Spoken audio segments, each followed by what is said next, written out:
My dear Masala Podcast fans, I've written a book called Bad Daughter. You surprised by the title? I think not. I've never shared such deeply personal things before. I talk about growing up in poverty. I talk about my father's violence, my mother's murder. I talk about how I turned my pain into power, navigating mental health, sexuality, spirituality, and patriarchy.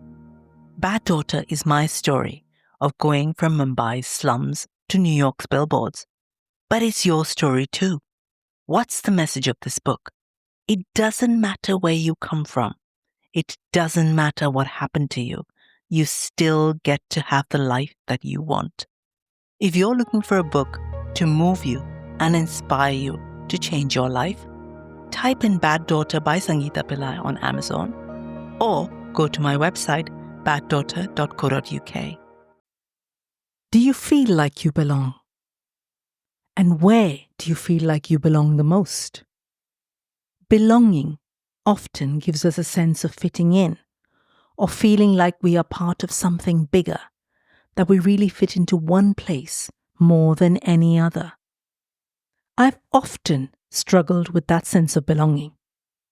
And on this podcast episode, I talk about it. I talk about fitting in, or rather, not fitting in. It's a sunny day in London, and I'm sitting on a beach. It's not a real beach, just a sort of beach created by the river, with enough sand and pebbles to sort of be a beach. It's somewhere I stumbled across on my bike ride today.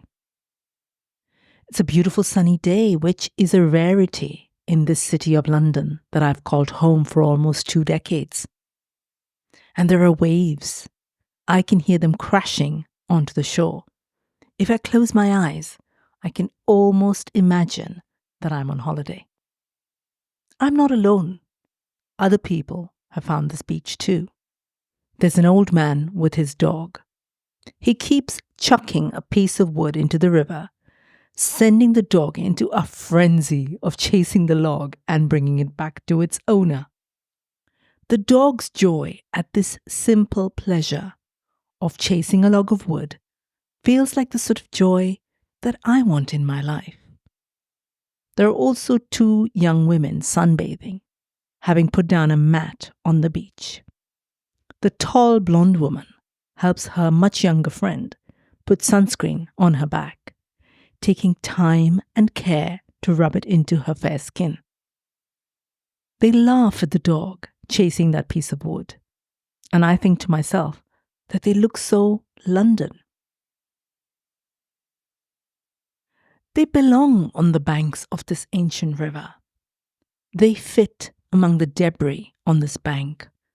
Their accents belong to this crazy, frenetic, beautiful city. I start to think, where do I belong? Do any of you listening to this podcast have similar thoughts? Because I have them way too often. I sometimes wonder if it's because I didn't grow up here.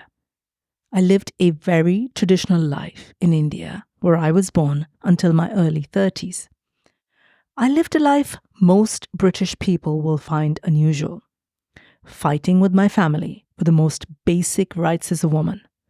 The right not to get married off, the right to pursue the advertising career that I wanted, the right to wear what I wanted, short skirts sometimes, the right to choose my friends, to even talk to boys.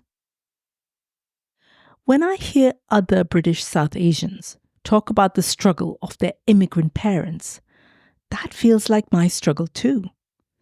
When I moved 19 years ago, I had to learn a lot of new things to assimilate into a new culture, learn a new cultural language, using words like miffed instead of saying angry, saying I was chuffed instead of just glad. Oh, and complain incessantly about the weather, because that is the most British thing. It's too cold. It's too wet. It's too warm. It's just too much. There are so many things you learn when you move to a new country, and there is no handbook to teach you how. I learned the subtle art of tutting under my breath, practicing that polite passive aggressiveness when I was on the tube. I learned how to make a proper tea instead of chai while laughing inwardly at coffee shops selling chai tea. I started to queue up for the flimsiest of reasons. Yep, again, queuing is that very British habit. And do you know what my favorite British habit is? Swearing. Yes, saying bloody hell, bleeding this or that, bollocks to everything. I adopted this very British habit so enthusiastically. I love how swearing just feels so fucking good. Of course, I chose to move to the UK, not because I was being persecuted in my own country or even out of economic necessity. I wanted to move here, which I guess is very different.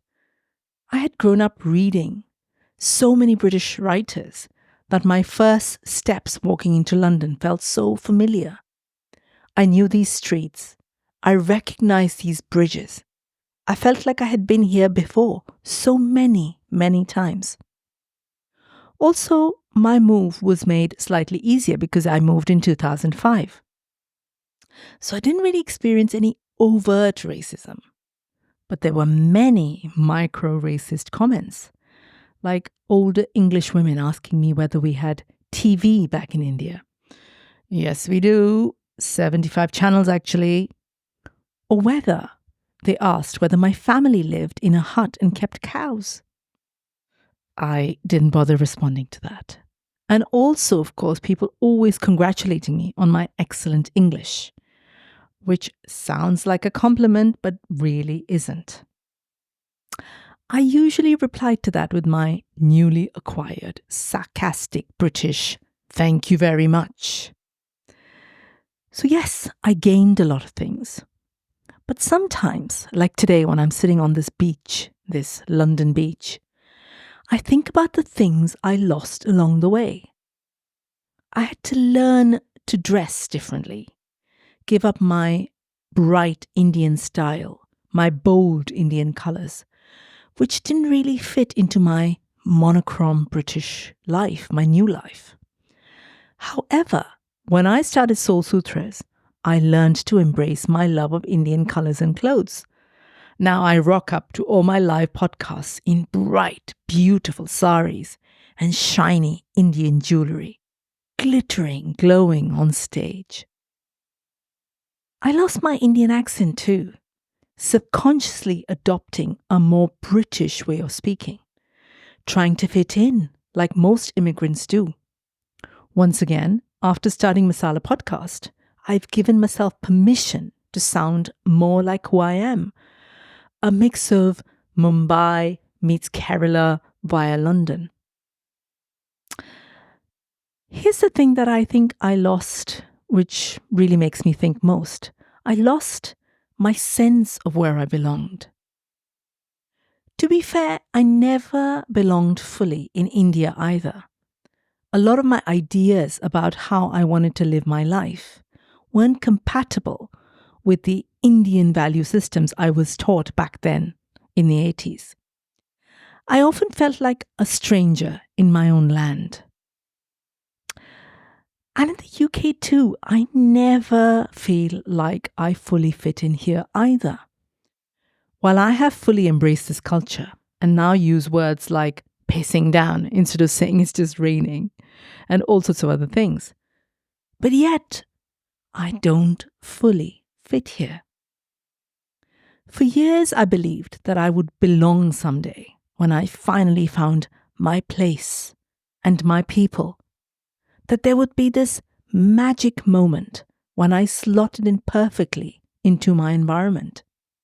An internal voice would say to me, "You are now among your people. You can now relax."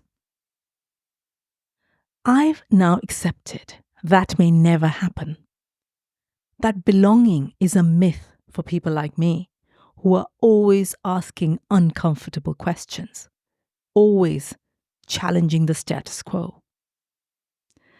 But while this used to make me sad, I now know that this ability to always look at the world as an outsider helps me see things differently, ask questions, challenge old ideas, not accept the usual "that's just how it is" response. It's like I'm always looking outside in, and that gives me a unique perspective, something most people who've always belonged in a culture don't have. So I now accept that I'm never going to fully belong. I'm never going to fit in anywhere. And you know what? That is a wonderful thing.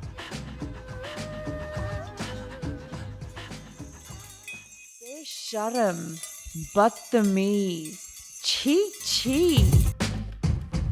I'm Sangeet Pillai, and this is Masala Podcast Unfiltered, the same multi-award-winning podcast that you love, just a little bit different. I'm going to be chatting with you a whole lot more. I'm going to be more real with you, more raw, more vulnerable. I hope that makes you feel less alone in your own life journey. I'm going to give myself the space and the grace to be just me. I hope that gives you the space to be more you.